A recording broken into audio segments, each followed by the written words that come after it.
Далее смотрите брифинг по эпидобстановке. Узнаем, сколько человек заразились коронавирусом в Якутии за минувшие сутки и мерах против инфекции.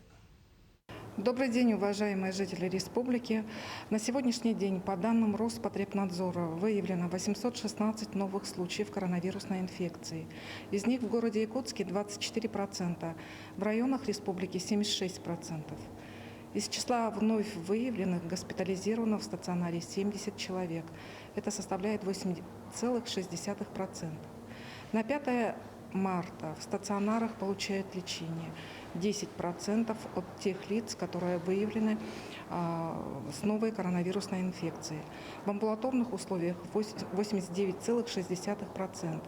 На сегодняшний день резерв коечного инфекционного фонда составляет 31%.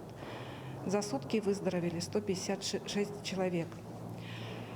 Что касается вакцинальной кампании, в республике она продолжается. Первым компонентом привито 599 278 человек. Это составляет 83,6% от взрослого населения республики. Ревакцинировано 61,1% от общего количества лиц, у кого наступил срок ревакцинации.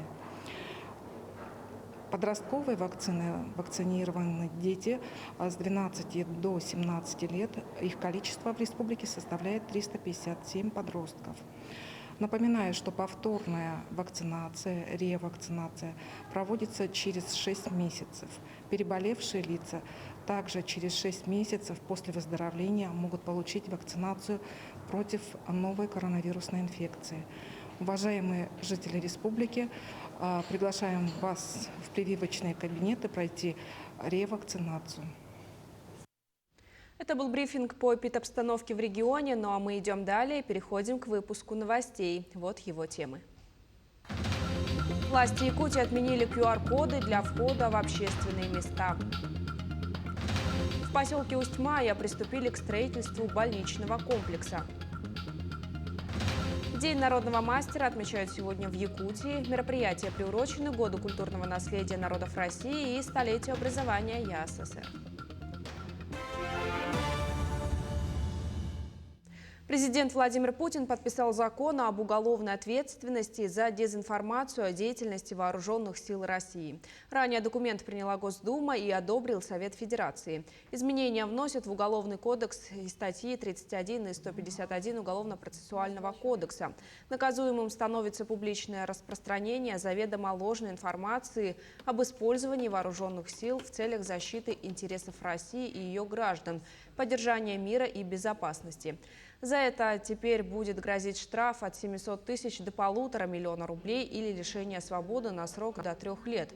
Если при этом будет доказано использование служебного положения или есть корыстные побуждения, размер штрафа составит до 5 миллионов, а срок лишения свободы – 5-10 лет. 3 уголовных дела возбудили в отношении бывшего главы Анабарского района республики о злоупотреблении должностными полномочиями и 2 о получении взятки в крупном размере.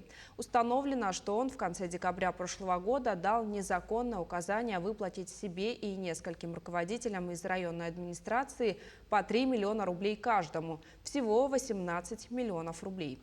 Деньги передали чиновникам из суммы, предусмотренной на совершенствование системы социальной поддержки и капитальное строительство в районе на 2020-2024 годы. В результате данных незаконных выплат нарушены интересы отдельных категорий незащищенных слоев населения, у которых имелось право на получение мер поддержки по названным программам, в том числе ветеранов тыла и труда, малоимущих граждан, детей-сирот, молодых семей, лиц, подлежащих переселению из аварийного фонда. В настоящее время уголовные дела соединены в одно производство, проводятся следственные мероприятия, ход его расследования находится на контроле прокуратуры. В отношении обвиняемого судом избрана мера пресечения в виде заключения под стражу. Требования о предъявлении QR-кодов при посещении общественных мест отменили в Якутии. Руководитель региона Айсан Николаев подписал об этом указ. При этом сохраняется необходимость предъявления QR-кода или отрицательного ПЦР-теста при посещении мероприятий, проводимых в закрытых помещениях. Наряду с дресс-кодами, отменили требования допуска детей при сопровождении взрослых в торговые центры, учреждения культуры и другие общественные места. Указом снят требования по заполняемости и расстоянию между столами в учреждениях общественного питания, кафе, столовых и ресторанах. Якутяне по-прежнему обязаны пользоваться масками и соблюдать социальную дистанцию.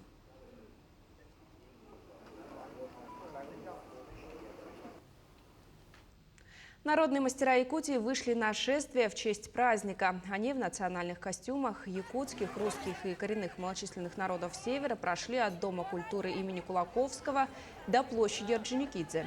Мероприятие проводится традиционно в этот день каждый год.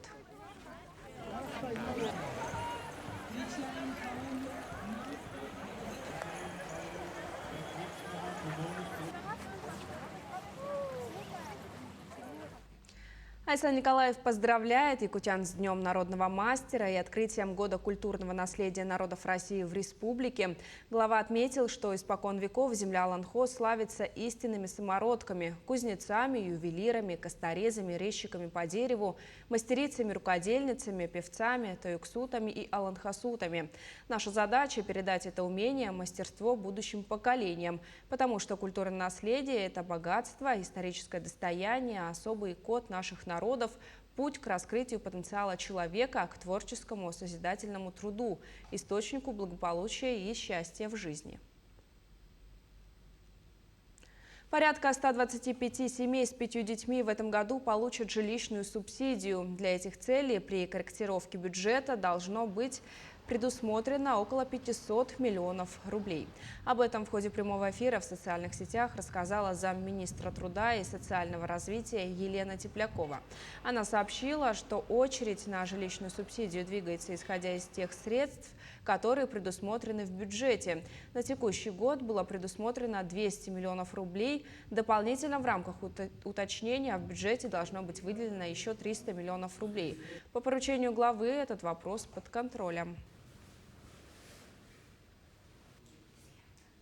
В Якутске из перинатального центра республиканской больницы номер 1 выписали семью, у которой родилась тройня.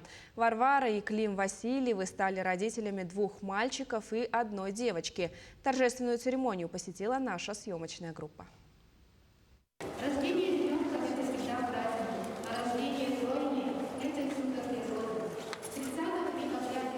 Варвара и Клим Васильевы теперь стали родителями многодетной семьи. По словам врачей, роды прошли без осложнений. Сегодня малыши Кайхала, Арылхана и Анели торжественно передали счастливым родителям. Вот у меня первое УЗИ было, да? Я пошла на первое УЗИ, и мне сказали, что у меня двойня, но второй плод, отслойка. Но у меня ничего не болит, ничего нет. Но у меня так в голове стрельнуло какое-то внутреннее такое состояние, внутренний такой щелчок. А вдруг 3? Вот так было у меня. И пошла через 2 недели, сказали подойти, когда уже сердце будет, сердечки услышать. И там билось 3 сердечка. Тройня появилась на свет 30 декабря, чуть раньше прогнозируемого срока. Поэтому по сей день они с мамой находились в центре под присмотром врачей, чтобы окрепнуть к выписке. Представители больницы отметили, что благодаря современному оборудованию и высококвалифицированному персоналу они могут вынашивать детей даже с критически низкой массой тела. Они у нас родились, мальчики, весом килограмм 200. Девочка у нас родилась весом килограмм 400. Дети сегодня абсолютно здоровые, в удовлетворительном состоянии. После ряда обследований сегодня мы готовы их выписать. Отметим, что теперь в семье Васильевых 5 детей. У тройни еще 2 старших брата. По словам матери новоиспеченной многодетной семьи, у всех детей есть интересная особенность. Их имена начинаются на букву «А». Как-то сложилось, что мальчики, мои первые двойняшки, они на букву «А». Айсен и Айтал. Потом думали по поводу наших тройняшек, как назвать. И тоже сложилось, или не знаю, тоже продолжение буквы «А». И получается, первый мальчик у нас Айхал, второй мальчик Арылхан, они близняшки, и девочка Анеля. Выписка в преддверии весеннего праздника – одно из светлых событий этого года, который объявлен в нашей республике Годом матери. Однако очевидно, что это первая тройня – только начало демографического подъема Якутии.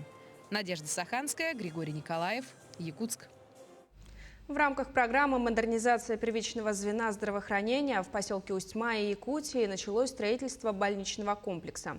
Объект планируют сдать в 2023 году. Больница рассчитана на 45 коек с поликлиникой на 104 посещения в смену. Сегодня в Усть-Мае под будущий комплекс подготовлена стройплощадка, завезены стройматериалы.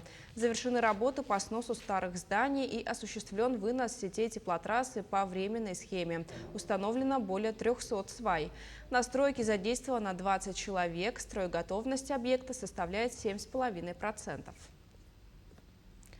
Правительство Якутии разработало дорожную карту по обеспечению продовольственной безопасности в республике. Создан оперативный штаб по контролю завышения цен и запасов в сфере торговли продуктами. В поселке Нижний Бестях Мегино-Хангаласского района работают 7 крупных оптово-розничных баз.